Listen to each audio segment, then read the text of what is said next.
Indiana Jones and the Dial of Destiny is currently playing in the theaters. And at the time of this review on Rotten Tomatoes, it is currently scored at 68% by the critics and 89% by the audience. It belongs in a museum.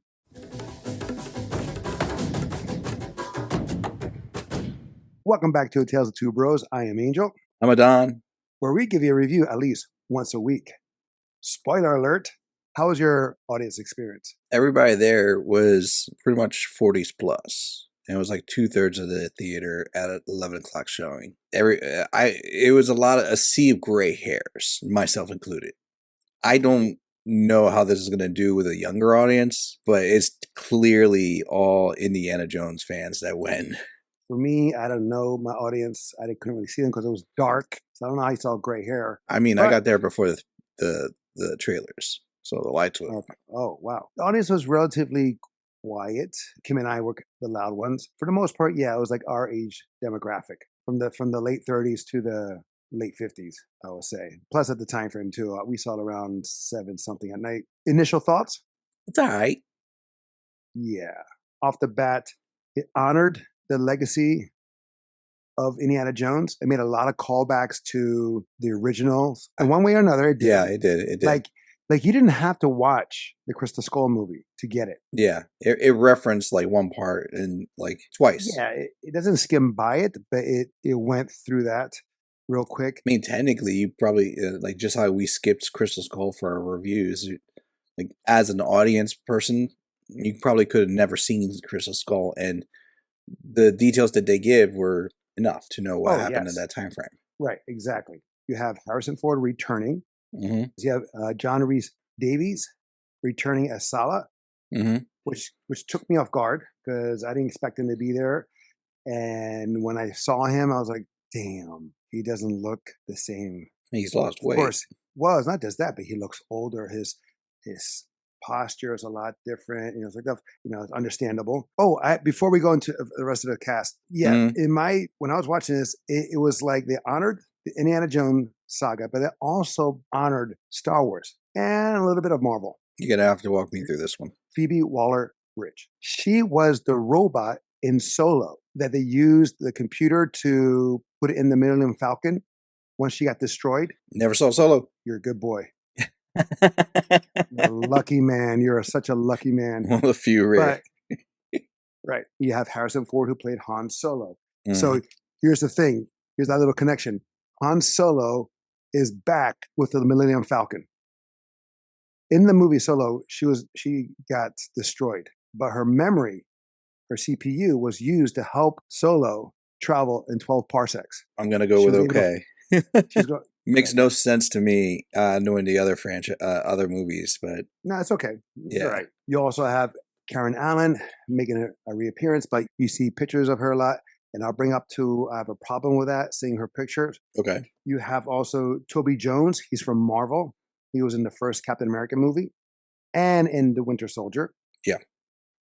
Thomas Kitchman, he was in Marvel as well. He played the Nazi colonel in the beginning of the movie. Yes. He was also a Nazi. He's also a Nazi colonel in the Avengers. Baron Strucker. He had the Scarlet Witch and Quicksilver. Yeah, that was and he would and then he was Endgame. Also Not Endgame. Age of Ultron. But no, he was in the beginning of that, but he was also at the end credit of, I want to say, Captain America. I don't know. They were in the end credit scene as well. Yeah. Okay. Then you have Boyd Holbrook. He is in Logan. Yes. He was in Predators, or The Predator. He was also in The Sandman. Oh, yes, he was. Yeah, he was the main villain. The eyes. Yes, he was. And then you have also from Star Wars, from Rogue One, you have Mads Mikkelsen. Which I do love him as an actor. He's awesome. He plays a lot of villains, but even when he doesn't play a villain, he's like really good. He just has a fantastic persona on screen. Yes, I agree with you 100%. And his brother is going to be Admiral Thrawn. Yes. In Ahsoka. Yes, that's true. And he was also the voice of Admiral Thrawn. So the guy is doing live action after doing his animated voice, the animated series. So it's kind of cool. So you have, again, another Star Wars connection there. And then you have here the little kid who was more like Short Round in this instance. Ethan Isidore. Yes. Honestly, like how they described the story of how she met him. Yeah, similar. It's Right. As almost similar, verbatim. right. And like Batman too, with Yeah. Jason Todd, as in our previous reviews. And this is also produced by George Lucas, story by George Lucas. Steven Spielberg is now producing this one. This is the first Indiana Jones film not directed by Steven Spielberg. Mm. And is directed by the Logan director, James Mangold. I can see that. Go ahead with your likes. There wasn't many. The villain, I enjoyed.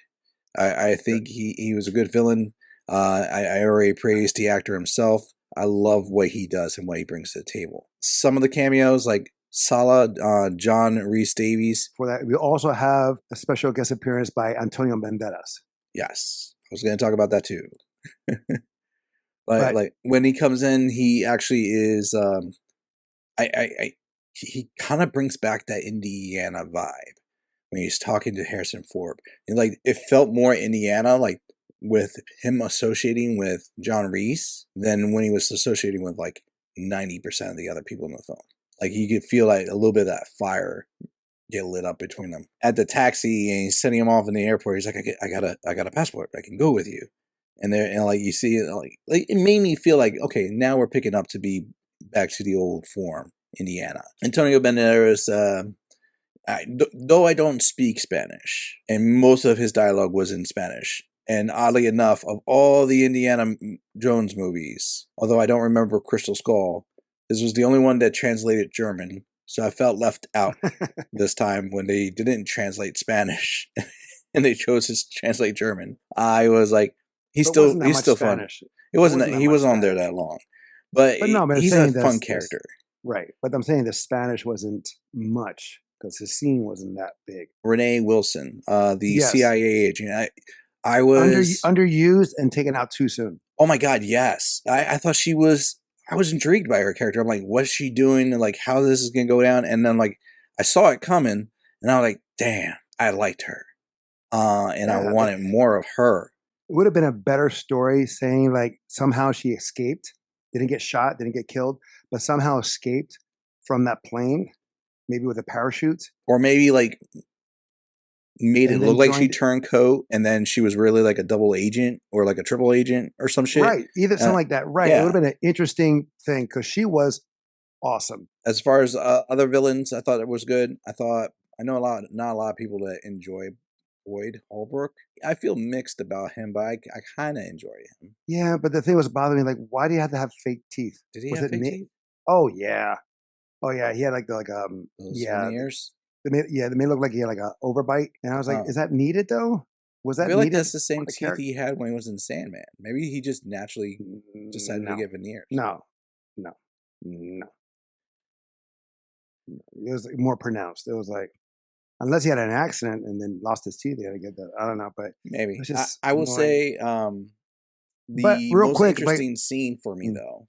Okay. Most interesting or fun scene was the fiance leading into the car chase. Oh, yeah, I agree. I did enjoy that. Yeah, he's like, "Is this your new man?" He's like, "It's kind of complicated." He's like, "Did you sell the ring?" He's like, "It wasn't as valuable as you thought it was." I was like, "My God, poor man." And compared to all the other action scenes, well, first before you start tearing it down, you should give your compliments. My what? Compliments. I'm talking about this. This is my compliment. All right. I like that whole scene where they're being chased, Indy and Helena. Yeah. And they're chasing Dr. Voller. They're chasing him. Mm-hmm. So I kind of like that. It's like one's going after the other and the other one's being, kind of like that. So is it a 3-on-1? No, it's a 1-on-1. Anyway, I did enjoy that, even though it was kind of long. Oh, speaking about long, out of the 5 films, this is the longest, being 2 hours and 20 minutes. Yeah. The other one, the second longest is Crystal Skull, followed by Last Crusade. It's like almost like every film had to get gets longer and longer. Made no sense. This film could have been cut down by 20 minutes. I could tell you exactly where they could have cut it. All right, save that for the dislikes. Absolutely. Did we cover all your likes? Yeah, I cut it off at that one. That's not much in comparison to our other reviews. This is not much, and fair enough. We agree that we both like I'm gonna call it the chase, the city chase. There's two of them. There's one in New York, yeah, on the horse, which was and then the one in it's not Istanbul. Where was it? I don't remember. Anyway, but and there's also the one in the very beginning too. I didn't like that one either. We're going to talk about that. I like the fact that the crew from the originals, except for Short Round, make a return, and it's mainly in the sense like this film kind of like disregards Temple of Doom, which is like, why would you do that? Because there's no Willie or mentioned. Maybe that's the messed up part. He acknowledges it like in one really good scene. And you not Willie. I know he acknowledged the heart and the rocks and stuff like that, where he brings up about he's like, I drank the blood of Kali, and it's like, I've been tortured by voodoo. And I'm like, that's literally 90% of the plot. Right, but that was like it. He just doesn't talk about Short Round, doesn't bring about Willie. But I was wondering if I probably have to check out other reviews in a sense if Willie is mentioned because she was an actress, she was a singer, she was a performer. Did she get to that stardom that she was seeking? Mm-hmm. Yeah. You know, that she had that breakthrough. Is her name on a billboard anywhere in New York? So I have to see that, or maybe on a newspaper. I don't know.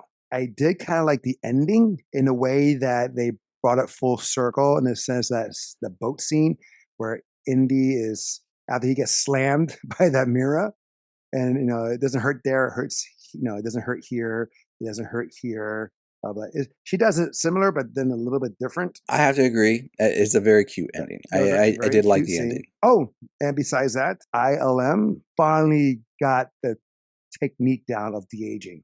Oh. His de-aging looked great, but unfortunately, he sounded old and he moved old. That's what I was going to say. But the first words out of his mouth, I'm like, damn, he sounds old. ILM has the technology for all of that. Visual manipulation, audio manipulation. I mean, do you know in Obi-Wan series, all the Vader lines was not from James Earl Jones? It was AI. I believe it. So if they could have done that for a series where the budget, I don't believe, matches this, they could have used AI to help make Harrison sound like a younger Indy. He needed it. He definitely needed it. Because I was like, but why he sounds so... He looks young, but he sounds like old as shit. I feel like they just decided not to. Like, it's like, no, he sounds like Harrison. Yeah, but no. That's all my likes, sadly to say. I mean, I kind of did like the kid, you know, at his moments. He was worse than Short Round, getting in trouble. Because there'll be times where he's just, like the part where he just walks to after he's getting ice cream. Yeah. He's walking through the alley and he sees the boat that they just escaped from. The Germans are right there. I was like, seriously? There? Okay, so we're going right into the dislikes. A lot of conveniences. Oh, so many. A lot. And you know what? I give movies a wide berth. We've had this argument before where I would like, what? You give the movies a what? Wide berth, like a wide berth. Yeah, it's a term. It's a term when you give a lot of leeway. Oh, there you go. Yeah, that's thank you. Listen, I'm older than you, so I don't know all the lingo. I don't think it's like one of the lingos that the kids use either. I know it's a term though. Anyways, okay. You want to talk about conveniences? We'll talk about conveniences. Okay, let's go right into the dislikes. Okay, most of the beginning of the film. All right. First of all, CGI in the film was very hit or miss. De-aging looked good, but the background CGI, because you could tell that Harrison can't do the stuff that he does, but for some reason they don't want to use a stunt double. But on the bridge, not the bridge, but on the train, on the train, getting to the train. Computer. No, that was totally computer when he's running, because the running's not the same. Absolutely. You remember how I tell you about how he runs? He runs with his gut forward, and his legs hardly bend, and so also him getting to the train. Like a lot of the motorcycle, the thing around the cars and all that stuff. Oh, okay. Yeah. He knocks out the guy in the car. Let's talk about that. He knocks out the guy in the car, right? Mm-hmm. Oh, yeah. Oh. And instantly... I'm starting to get annoyed. That's right. Because I knew it. I'm calling him out right now. And usually I leave this for you. He drags the guy out. The guy, and we didn't say spoilers. Sorry, spoilers. I'm going to say it again. I just said I'm in this mood right now, though. okay. So drags a guy out instantly. People come in, like, drive. And I'm like, bro, Yes. there's a knockout body right there. No one Right notices there. this. He starts sideswiping the motorcyclist. The soldiers behind him don't do a thing other than yell. I'm quite sure at least one of them has a gun. Someone could have been wrestling him. None of that. They all had guns. They always had guns. I know. I'm just saying, like, I know. You're right. and then when he steals the motorcycle and he rides on that motorcycle, they hit a tree. But no, it only takes out the sidecar. His side just keeps riding like nothing happened. I want to give so much leeway because it's the Indiana Jones movie, and I almost yelled out bullshit in the theater. And I was like, "That's the biggest lie I've ever seen on screen in a long time." The bike didn't really hit the tree, though. It was more the cart did. But I see what you're saying. Like it split it bike. in half. Well, yeah, but I mean, I don't know how stable they are back then when they had that, but yeah, the bike just kept going straight. He didn't like swerve or he didn't have to catch his balance.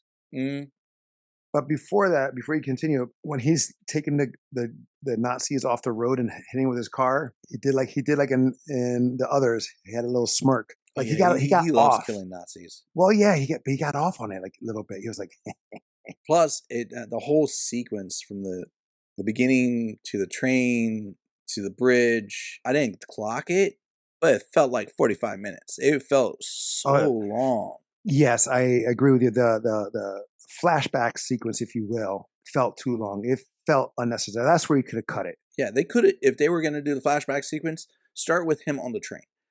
Cut the rest. Start with him on the train trying to rescue his friend. The mission got wrong, and then you could. That would have been fine. I would have accepted that. And then we would be like, "Ooh, young Indy, cool. I deal with that." And he still don't believe in magic. He talks about it's a matter of how much you believe. I'm like, bro, you lived it. There's not a matter of how much you believe. You why are you questioning these things now? Right. In the sense of we have 4 films. 3 of which is magic, 1 of which is aliens. Correct. But still, in the sense of, yes, if you lived it, if you experienced it, you cannot deny it or doubt it. You can be a believer. Like he can be one of those people that believe in science and in faith in that aspect, or magic. And he saw aliens. So he's a man who's seen a lot. So you should not be surprised about it. Anything else? Because I mean, if you don't have anything else, I'll go, and then you can just chime in if you remember. I mean, personally, the action. I know Harrison's up there, and I know they're trying to say like Indiana's. Oh, he looked great he looked great when he was shirtless. Still had a 6-pack. For a man up in his age, he was pretty like lean. He's in his 80s. You see like the muscle fibers underneath the skin. I'm like, that's pretty good for a guy in his age. But action-wise, I was like, I was still underwhelmed or just whelmed.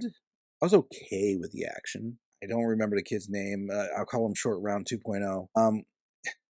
Short Round 2.0 with him with the giant, which I double checked. That guy, he's 33. He's only 7'2". Jesus Christ! He's got a full foot on you. Teddy is the kid's name. Okay, Teddy. He annoyed me more than anything. Teddy did? Yeah, I wasn't down for his character. Okay, this is what I had a problem with Teddy, and maybe it's immature of me, but the kid had a thicker mustache than I did, and had a unibrow. But did you notice that as the movie progressed, his unibrow got less and less? It was probably the makeup crew saying we're going to tweezies. Even though I enjoyed Antonio Banderas, I'm still on a little bit of a rant. No, go for it. That was a perfect opportunity to reach out for the actor who played the OG Short Round and have him be the diver. Yes. I mean, yes. I have a diver in Spain, and internally I was like, who does he? I don't remember him diving with anybody in any of the movies. I'm like, oh, Short Round, please be Short Round. And it would have been awesome. Poetic. Even if he was like, I hate you, Indy, but I'll help you. That would have been a cool, really good no, you didn't have moment. To hate him. But you didn't have to hate him, but him having a death would have been, I will not say cool, but understandable. And it says is how you close the chapter on this character. Well, I'm instead just of bringing about, a new character. How to bring him in or anything like that with like Well, no, yeah, but I totally agree. Short Round should have been Antonio Banderas' character. Yes. Yes, yes, yes, yes, yes. I just thought that was missed opportunity and it rubbed Hmm. me the wrong way. Also, I never understood when I was watching it why in the world did the plane fly so low Which plane? at the end of the movie with the Nazis. So the Nazi plane? Yeah, because they Because it got flew. hit with spears. Spears don't go up that high, my guy. Like That you like no, but when there are spears with catapults. Like they, no, but like when you watch you see the plane come in like low, like they were over the water, and the plane actually descended super low over the boats, it and actually made no sense. The whole thing, I understand it, but it made no sense that's what I'm at the saying. same time. Makes absolutely no sense because you could clearly tell what type of ships they were from a perfectly safe distance. And they were planning on going to like World War II battlefronts. Right. You wouldn't fly that low where people could shoot you, much less with handguns, much less with like tanks or high end artillery. You want to be high up. That's a natural or logical choice. Here, they just flew down Mhm. before they even knew about that. They thought they were in the right area, and I'm like, Right, but that they were makes no off, and sense. like, and India was correct because of the calculations and how the Earth changes Yeah, because in of time in the sense the of shifting. axis. Well, the axis, rotation, all that stuff. It all it's not the same as we once knew it. But I have to go back to what I did like. Dr. Voller, played by Mads Mikkelsen. Yeah, The writing for him was excellent in the sense of like you understood his motivation I would dare say or he's his one of the best villains. in the indie series. Yeah. Yeah, I mean, I don't know. Like every besides the Crystal Skull, because again, I only saw it once, and I'm not going to see it again. I have no desire to see it again. This one, I would definitely see this again, Hmm. to tell you the truth. But each character for each movie was perfectly written for that movie. Yeah, Okay, let's be fair on that. But I like his motivation where he wants to take out his Fuhrer be the new one. and be the new one and make sure Germany wins. And Yeah, he says that to he said that the multiple waiter. times. Right, no, but he says it to the waiter and says like, "You didn't win, Hitler lost." Yes. There's a difference to that. I actually like that mindset and or how he saw it. Hmm. And his motivation to take over because he was still a Nazi through and through. That he's the goal, the end game was still in his sight. Yeah. There's only one usage of the whip. Oh yeah, that's true. Come on, right? And it's the thing where he's using his whip against a room full of guns. Hmm. Hmm. Oh, he did it inside the train and he did it outside the train. What I called bullshit on outside the train because he was throwing it towards the wind. Oh, that's another bullshit moment. Yeah, Mads Mikkelsen gets hit by that thing on the train. he should be disfigured. He should be dead. Like, did he? Was the? I was thinking to myself, was the spirit actually real, and they were just wrong, and it kept him alive? I'm like, there should be something wrong with. I thought he was going to be disfigured for being shot. First of all, on the train, no, came out just fine. Gets hit with Uh-huh. that thing, and I'm like, that should have. That was a. That's a kill, or if not maiming injury. Like that's No, he got hit like it was like quick it. right on the It face. hit him like face, body, like it No, yeah, took him out. yeah. He had a scar, right? But I think that's just a natural scar. Like I think No, no. no, no. So real quick, there's Operation Pin Drop. I believe I may be wrong, but anyway, these are facts. Okay. The character he's playing, he's a scientist, part of the NASA program, which gets the people to the moon. Yeah, yeah, yeah. After Germany gave up, it was a war, if you will, between America and Russia to get the Nazis, Mhm, especially the scientists. mhm. Okay. So America won on that bid, and they used Nazis to get the astronauts onto the moon. I heard Fact. about that. Operation Paperclip, excuse me, not pin drop. Operation Paperclip. Makes more The sense. Yeah. If you look at old photos Mhm. of the Nazis in the NASA program, watching the rockets, whatever, blah, blah, watching the testings, you'll notice that they all have scars. That's a badge of honor for them. And it's through duel fights, sword fights, and dueling. And they You will have to patch be, it with like hay or something like that so it can actually keep the scar, right? Right. So that, yeah, no surgery afterward, no stitches. Right. So that is a badge of honor. His was a little more like subtle, I think, where in the pictures of the black and white, the old ones, the actual pictures, it's a little wider. Yes. But I just want to let them know there were Nazis were involved at the NASA program, and for those who are interested, look up Operation Paperclip. We talked about the CGI, the de-aging. Yep. Great job. I thought that was amazing, but again, they should have done something with the voice. Mm-hmm. No one really dies until they have to, especially Indy. Yeah. He's being hung in the beginning. I forgot about that. Yes, and he's being hung, you and see then the news a is like bomber, down here, and he's literally floating. Well, no, I thought it was higher, but anyway, the bomb lands. That should have detonated right there and then. I mean, there's been cases of yeah, you can go to that, but right. But the thing is, it misfires like 20 stories down. You know what I'm saying? It's like boom, boom, boom. And if then Wanda and Quicksilver can do it, so it blows up. It takes everyone out except for him, where he's like dangling directly over the opening, and there's no shrapnel, no wood, nothing hits him. Come on. He's was it Cecil? He's what? The movie we just watched where it was like Polish John Wick or something like that. Oh. Sisu. Yes, he's Sisu. Then you have him getting shot, bleeding to death. Yeah. They don't patch him up. They don't they didn't cover it. He's being thrown around in the plane. Mm-hmm. It doesn't die. Sisu. It's not that he can't die. He refuses to die. Oh, I did not like the death of the tall guy. Oh, I loved it. I thought it was just too convenient. It was convenient. And I was like, I told Kim, I was like, he's going to break out. He could have broken out. It was easy where the handcuffs were tucked or on the thing. He could have easily broken out because it was on the edge of the broken fence. I thought for a second he was going to just like break through. Yeah, like I thought he was going to break through because that guy was built like the Hulk. I'm like, those pipes had to have been rusted, like or the stones eroded. Yeah, exactly. I mean, come on, yelling, he is strong enough. Probably would have drowned, but yeah, still. He got taken out too quick, too easily in that sense. Mm-hmm. I totally agree with that. I mean, watching the other Indiana movies, he got taken out. Like, remember all the other Indiana movies? There's always that the one less guy violent that was way. He was absolutely the less violent way. There's always that one big guy beating up on Indy, and Indy gets lucky by plot armor and wins. Mm-hmm. But this one, he never took that. Yeah, he never fought the big guy. Maybe once in the bar. In the parade they fought. Yeah, he like swung something and. Oh, that's right. He just took it. Outrunning a train on a horse, the subway. Oh, that was so stupid. Especially when he takes the horse, he gets off the horse and I was like, just stay on the horse. Just keep going.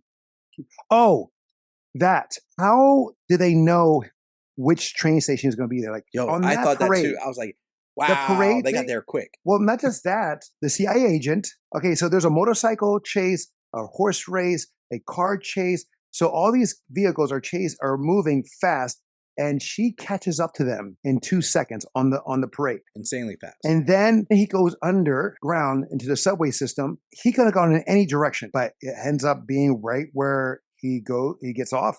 Mm-hmm. Again, another convenient moment. The whole train thing bothered the crap out of me, especially going that fast. The gun drops, but it stays there. Yep. Not the speed and the wind, hitting it, just like that. His hat doesn't fall off. It doesn't even move. Mm-hmm.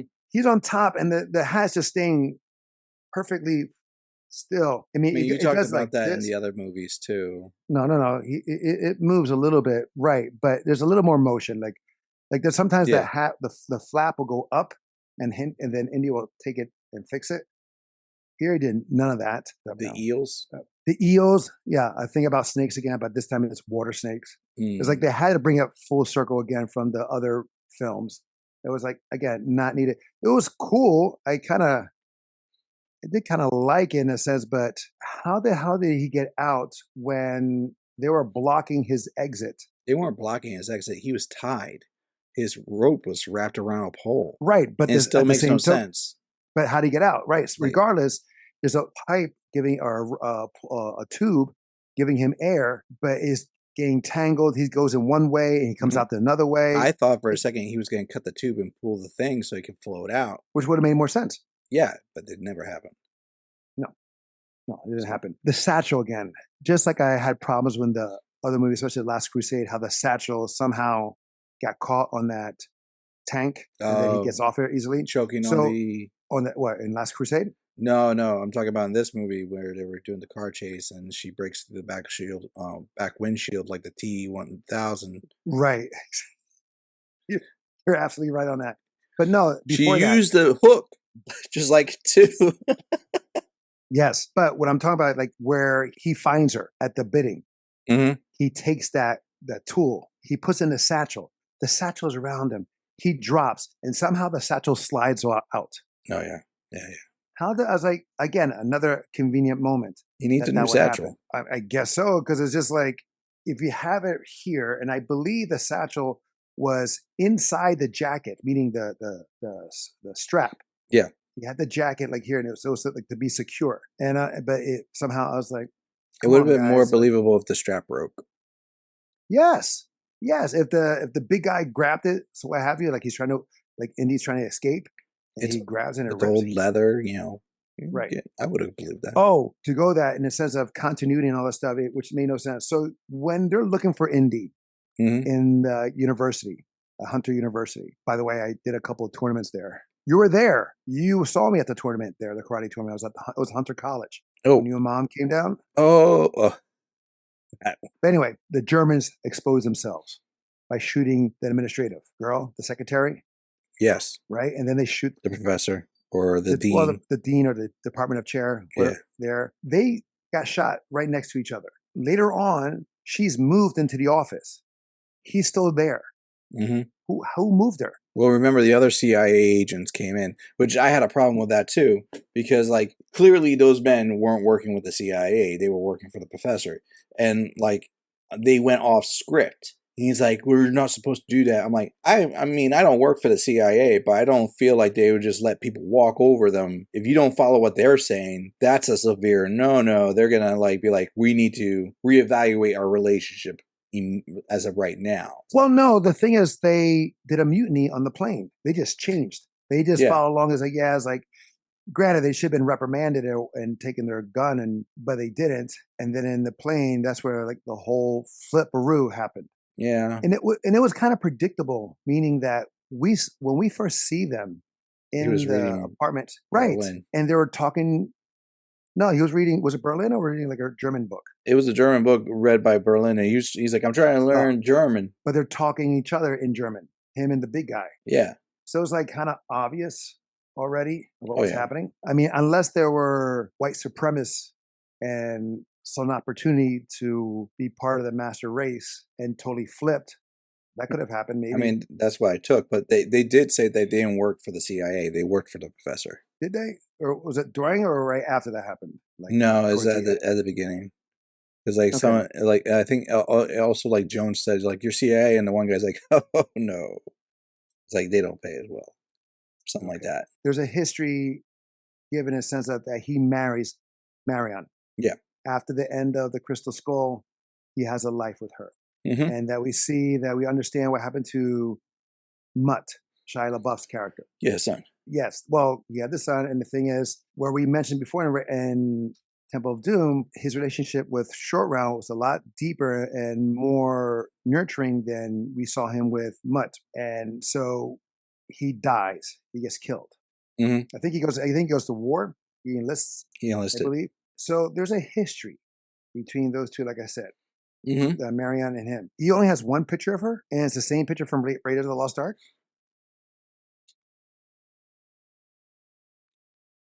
Really, you couldn't got like another picture of a more recent, or at least from the Temple of Doom movie. I mean, not Temple of Doom, Crystal Skull. There's plenty of opportunity.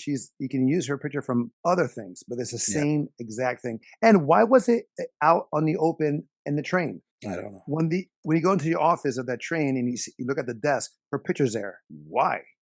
That was in the train. That was his apartment. No. It was in the train. Oh. It's when Indy comes in and he finds his friend on the floor. It's right there. Oh, I overlooked that. No, it's okay. I mean, but I saw that. I was like, it makes no sense. And it's the same picture that you see on the refrigerator. It's the same picture you see at the another desk. And, it's like he has multiple pictures of the same or multiple copies of the same picture, which you would think would be a little more dated. Mm-hmm. Oh. So, real quick. So, Teddy and Big Boy, they fall into the water because the bridge broke, which is like a callback to Temple of Doom. Yeah. Later on, we see them, I believe it's the same bridge, fixed. Yeah, they did get across super easily. And me and Kim were like, yeah. It would have made more sense like he got tossed over and the bridge stayed intact, but it was clearly broken. Yeah, because it went, the one side of the rope broke. Yep. But also to call back to The Last Crusade, because you remember the gas scene with the water and the moat? Yeah. But they didn't. They used flashlights this time, so I was like, I'll give them a pass. But here's the thing: she's coughing, she's choking, she's like grasping for air, and he's like, Indy, don't cough or breathe. Apparently, he's like, don't breathe. Yeah, he tells her not to breathe, but what's he doing? Doing the same thing. Yeah. Yeah, the lack of the whip, hat not moving during high speed chases. Now, don't get me wrong. There's a lot of like unbelievable moments and like continuity issues, what have you. But I still find this more entertaining than Crystal Skull. Yeah. And Crystal Skull had a rating on Rotten Tomatoes, 77% by the critics and 53% by the audience. Mm-hmm. And granted, it was several years ago, and this is pretty much fresh here in the sense of what is currently for this one at 68% by the critics and 89% by the audience. I still had a good time overall. Is it worth the watch? I don't know. Well, you did say you will watch it again. True, but is it worth the theater experience? I would say no, it's not worth the theater experience. I agree with you in that. You can wait. Yeah. Will I get it part of the Indiana Jones collection? I'll be... No. If it's in a package. Package deal. No. To me, the first three is a perfect saga. They did a nice honor here. It was a nice... It was better than what Matrix 4 was. Let's put it that way. Yes. So it's a good continuation. Not great, just good. No, I mean, it was like coming back home. Yeah. Raiders of the Lost Ark, Indiana Jones Temple of Doom, Indiana Jones, and The Last Crusade. Those are my happy place or places. I don't need to get anything else before we close out. No, I'm good. Honestly, this is one of those films I thought we would have been done quicker because usually when we're not happy with a film, we are quick. That's not true. We went long on The Flash. This is true too. What we hated about it. Mm-hmm. But again, it was nice to see Indy. It was nice to see Marianne. It was nice to see Salah. Wished we saw Short Round. I do have to say that Helena was not written well. The opportunities were there. Mm-hmm. Opportunity was there. She could have been written differently. She was just a gold digger. She was like Willie in a way, in it for the money. I think she was supposed to be the darker version of Indy in a lot of different ways, but it just didn't hit well. But we had that with Raiders of the Lost Ark with Bullock. I know. I didn't say it did well. I just, that was the interpretation I got, and it was poorly done. But in the talk of Helena and Indy, it stayed with the same formula of Indy and a female working together. Yeah. I mean, she's like the Bond girl, but not one day dating. Exactly. She's like the Bond girl. Exactly. Matter of fact, we had it. That's just like some of the other Bond, like the more recent Bonds with Pierce Brosnan, where like that's not recent, but okay. I mean, before Daniel Craig, where there was like a Bond girl, but he wasn't dating her. She was like competition. I want to feel like Michelle Yeoh. Halle Berry. Halle Berry. Was it Halle Berry or Michelle Yeoh? Both. Yeah, that was Pierce Brosnan's time. Mm-hmm. Yeah, you're right on that. All right, guys, that is our review on Indiana Jones and the Dial of Destiny. Have you seen it? What are your thoughts about it? If you have a movie or a show for us to review, please let us know in the comments below or email us at talesoftheboroughs@gmail.com. And we did get a review request, and we're going to do it on Conan the Barbarian. When we're doing it, we have no idea. Until next time, we'll be the next time. I'm Angel. I'm Adan. Love you, bro. Love you too. Had to be snakes. But they're not snakes. They're like sea serpents.